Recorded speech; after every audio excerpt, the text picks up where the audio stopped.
Hello, fourth graders. Today is March 31st, and we are going to be on lesson 82, we're going to turn to page 526 today, and pages 527, and also pages 528. Now, what we're going to discuss today is actually about tessellations. Archaeologists have found that people use tiles to make mosaics and decorate homes and other buildings as long ago as 4000 BC. The Romans called these tiles tessellae, from which we get the word tessellation. A tessellation also is called a tiling, or it is a repeated use of shapes to fill a flat surface without gaps or overlaps. We have some examples on the board. I only have 2 examples, but on your book you see 3 examples. I couldn't draw the 3rd example. You know, I'm a horrible drawer here. What I like to think of tessellation, now some of you boys this might interest you because you like construction, or maybe your fathers do construction, or some sort of that. My dad works in construction, so he is often working on putting backsplash or putting tile for a bathroom or things like that.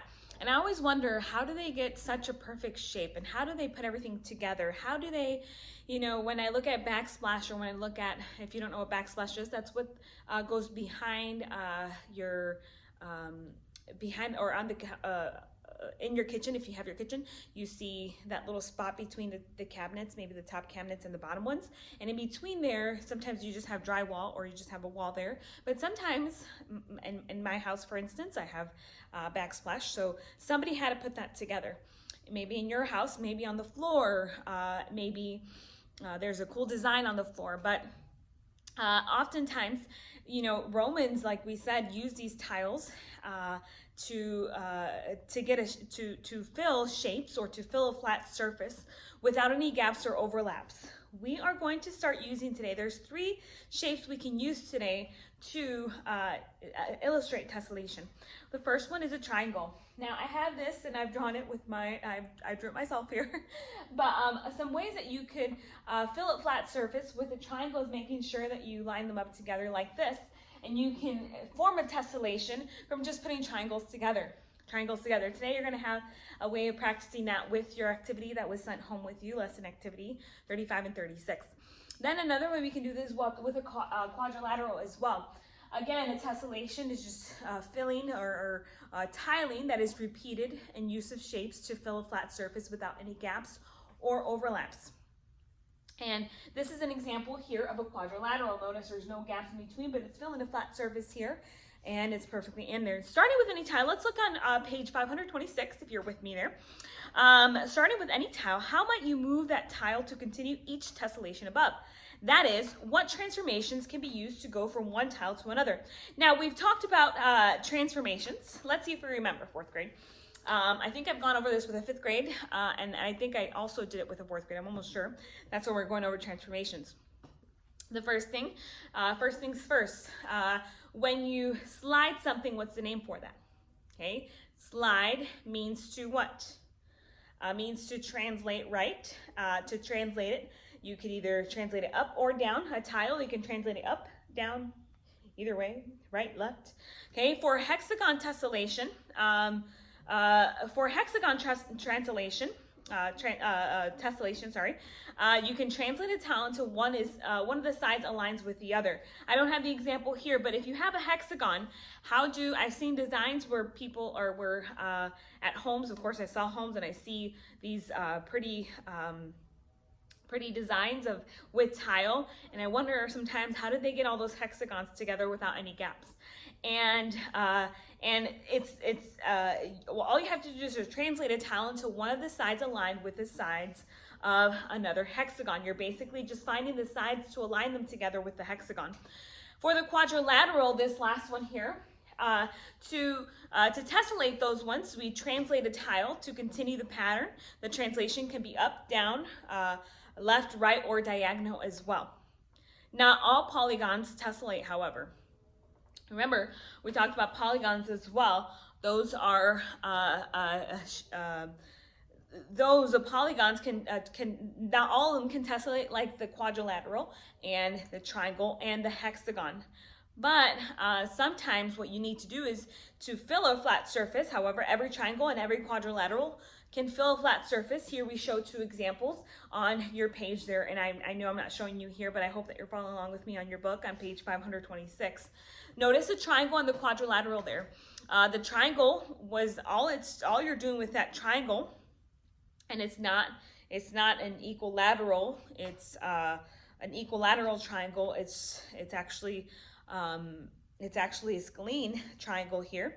So we have triangles that are building up together there. And what you do when you can't really fill the flat surface, there's 2 ways here, the triangle and the quadrilateral, ways that you can fill that surface. Now we're going to do lesson activity 35 together. We're going to follow along. You should have those 2 papers, 4th grade, in your packets there if you've come to pick them up. And let's look here.